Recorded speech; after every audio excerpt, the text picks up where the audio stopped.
The night I realized my life had somehow turned into an online drama. I was scrolling mindlessly on Reddit when a post title stopped me cold. What should I do if my roommate isn't good enough for his girlfriend? I clicked on it without thinking. By the time I reached the second paragraph, my smile was gone. By the end, my hands were cold. The situation felt disturbingly familiar, like someone had been secretly watching my life and writing notes about it online. On a whim, half joking and half uneasy, I left a comment. Wait, her last name wouldn't happen to be Smith, would it? Less than a minute later, my phone buzzed. A private message popped up. How did you know? I stared at the screen. My brain went blank. There was no way this was a coincidence. I replied with a single question mark and immediately went back to reread the post from the top, this time slowly, carefully, like I was piecing together evidence at a crime scene. The poster sounded furious, almost offended on the girlfriend's behalf. He wrote that yesterday had been her birthday, and instead of spending it with her, his roommate went to play basketball all afternoon. That evening, she came by the dorm with food for him, only for the poster to realize the guy hadn't even bought her a cake. Not only that, the roommate complained the food didn't suit his taste and refused to eat it. The post ended with, "Is he even human?" The comments were brutal. People piled on immediately, calling the guy ungrateful, clueless, and undeserving. Some asked how someone like that even managed to get a girlfriend. The problem was, yesterday really was my birthday. I don't like cake and neither do most of my friends, so I'd spent the day out celebrating with them instead. When I got back, I brought some leftover spicy chicken for my brother, Ethan, who'd been playing basketball all day. Ethan can't handle spicy food to save his life. He took one bite, gave up, and pushed the box away. His roommates were all there. They saw everything. My stomach sank as I kept scrolling. Someone commented that you couldn't judge a relationship based on one incident. Maybe the couple had just had a bad day. The poster immediately replied with a long, emotional paragraph, insisting this wasn't a one-time thing. He said the girlfriend had a small appetite and sometimes asked her boyfriend to help finish her food, but he always refused. She was always the one going to see him. He never went out of his way for her. She shared things she liked on social media, but he never bought them for her. She always had to call him first. Sometimes, the poster said, he couldn't stand it anymore and ended up buying things for her himself or sending her money just so she wouldn't feel bad. At that point, I had to put my phone down for a second. Almost everything he described was backwards. I was the one constantly trying to give Ethan my leftovers. I was the one dragging him out to eat. As for money, Ethan hated taking it from me. I always had to force it on him. More commenters started to hesitate. Yes, forgetting a birthday was bad. But the rest didn't sound unforgivable. If she wanted to see him, she went to him. If she asked for money, he gave it. Why was the roommate this upset? The poster snapped back again, saying none of that mattered because the girlfriend was beautiful, gentle, and kind, while his roommate was hot-tempered, not very bright, and smelled after basketball. He said it outright, his roommate didn't deserve her. That's when the comment section shifted. People started asking uncomfortable questions. Why was a roommate so invested in someone else's relationship? What exactly was he trying to do? Replace him? The poster denied it immediately, saying people were being ridiculous. But when someone asked, if she asked you out, would you date her, his reply was hesitant, would she? That single line blew everything up. The comments turned vicious, accusing him of being jealous and trying to steal his roommate's girlfriend. While everyone else laughed and mocked him, I sat frozen in my chair, staring at the screen. Then another message came through. Do you know Lucy Smith? Lucy was my name. My heart started pounding as I typed my full name back. He replied instantly, asking if I was her friend. He clearly knew the name well. Ethan and I don't share a last name. He took our dads, I took our moms. We never bothered correcting anyone because no one ever asked. Over time, people just assumed we were dating. As I tried to figure out which of Ethan's roommates this could be, the poster suddenly changed his tone. He said he didn't know who I was talking about, that the post was just venting, and that I should forget I'd ever seen it. When I refreshed the page, the post was gone. Seconds later, the account itself disappeared. That only made things worse. Ethan had 3 roommates. They all seemed normal. Friendly. I couldn't imagine any of them secretly pouring their jealousy onto an anonymous forum. I barely slept that night, replaying everything in my head. The next morning, before I could interrogate Ethan, he texted me.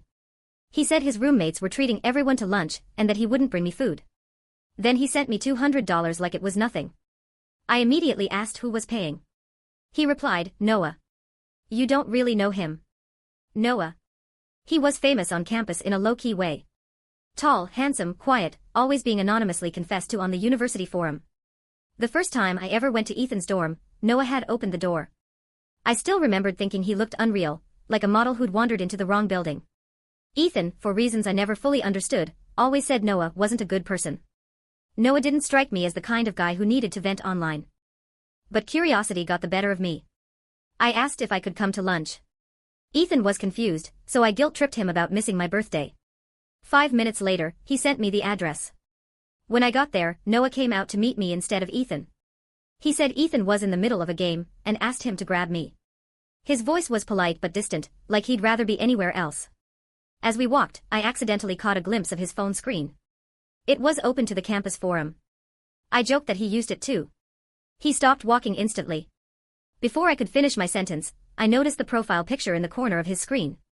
It was exactly the same as the one from the post. Noah locked his phone right away and said flatly that he didn't use the forum. When I pressed him, he claimed someone else had been using his phone, and that he couldn't remember who. His words were calm, but his posture was stiff, like he was bracing himself. I didn't push. I assumed it must have been one of the other roommates. Noah seemed far too controlled, far too distant to be some jealous anonymous poster. Inside the restaurant, Ethan was gaming with the other two roommates, Ben and Mark. Noah sat beside me in silence. When I asked why he wasn't playing, he said he'd quit after seeing a post saying guys obsessed with games were no good. The phrase sounded familiar, but I couldn't place it yet. Then Ethan mentioned that Mark needed advice on a birthday gift for his girlfriend. My thoughts snapped into place. Mark had a girlfriend. That meant the mystery poster could only be Ben. I looked at Ben, trying to picture him typing that emotional rant online. Ethan caught me staring and told me to stop zoning out. Noah, meanwhile, looked increasingly tense, like he was holding something back. At the table, everyone joked while eating. I casually asked Ben if he used the forum. He laughed and said no, that Noah was the one always browsing it. That's when I looked up and saw Noah freeze completely. For just a second, his expression cracked. His eyes flicked toward me, filled with something that looked a lot like panic. In that moment, everything clicked. The post wasn't written by Ben. It was written by Noah. I watched Noah carefully after that realization settled in. The way he moved, the way he avoided my eyes, the way he suddenly seemed far too interested in his foot, it all confirmed it. He wasn't just quiet. He was guilty. I didn't say anything at the table. I wasn't even sure what I should say. Instead, I pretended nothing was wrong, laughed when everyone else laughed, and filed everything away for later. When lunch ended, everyone went their separate ways. I didn't even let Ethan walk me home. I grabbed a scooter and took off, my head buzzing with questions. Before I made it back, my phone started vibrating non-stop. Noah. Message after message. He asked what I wanted. Told me not to do anything reckless, insisted the post was a mistake, claimed someone else must have used his phone. He said he was just venting and never meant to steal anyone. I laughed so hard I had to pull over. For someone so calm in person, he completely fell apart over text. I replied casually, telling him to relax and stop rushing me. That only made him more anxious. He kept asking what I wanted him to do. An idea formed, half teasing, half curiosity. I told him I didn't have many hobbies, but I appreciated a good physique. Then I made my demand, photos. Abs and chest. 1 month.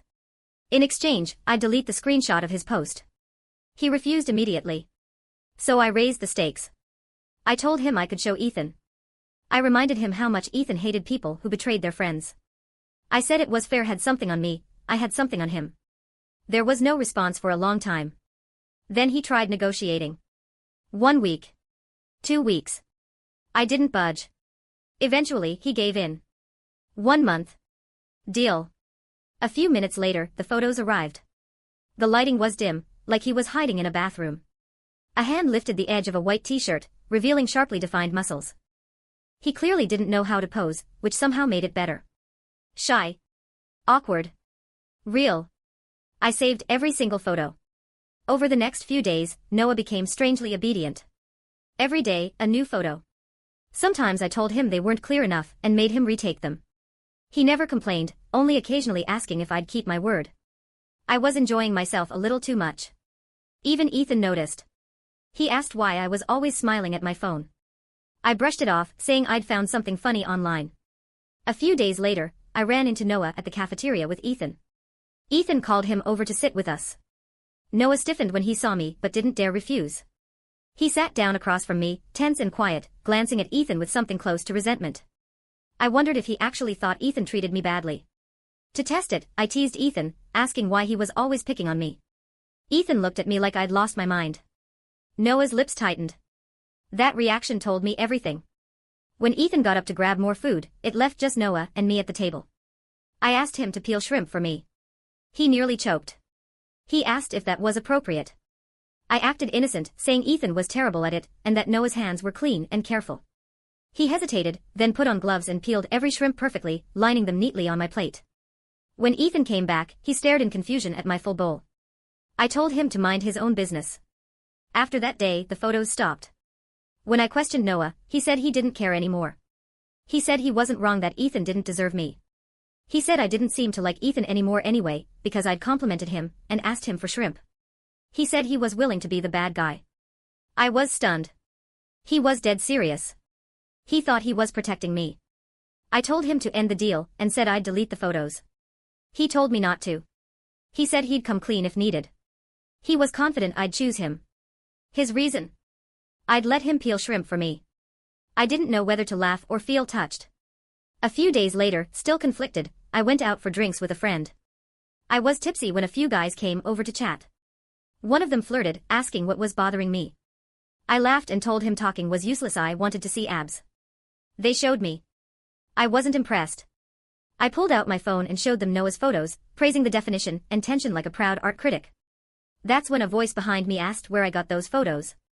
I turned and saw Noah. My buzz vanished instantly. He pulled me outside and demanded to know where I got them.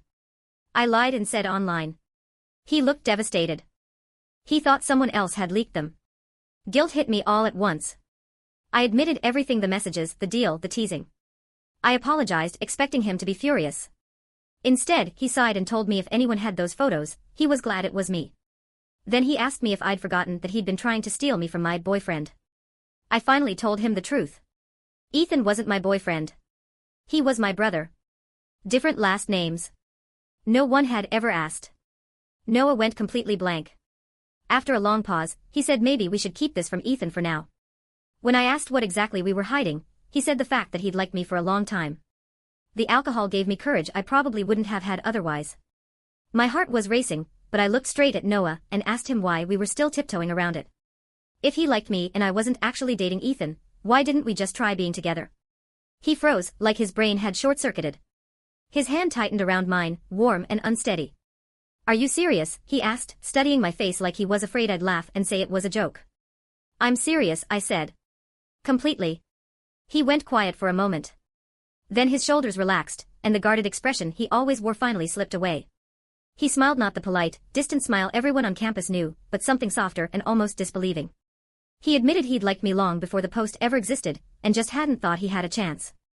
A couple of days later, I told Ethan everything. I braced myself for a lecture, but he just sighed, rubbing his temples. He said he'd always warned me about Noah because the guy was too handsome and too calm type, who didn't even realize how much damage he could do.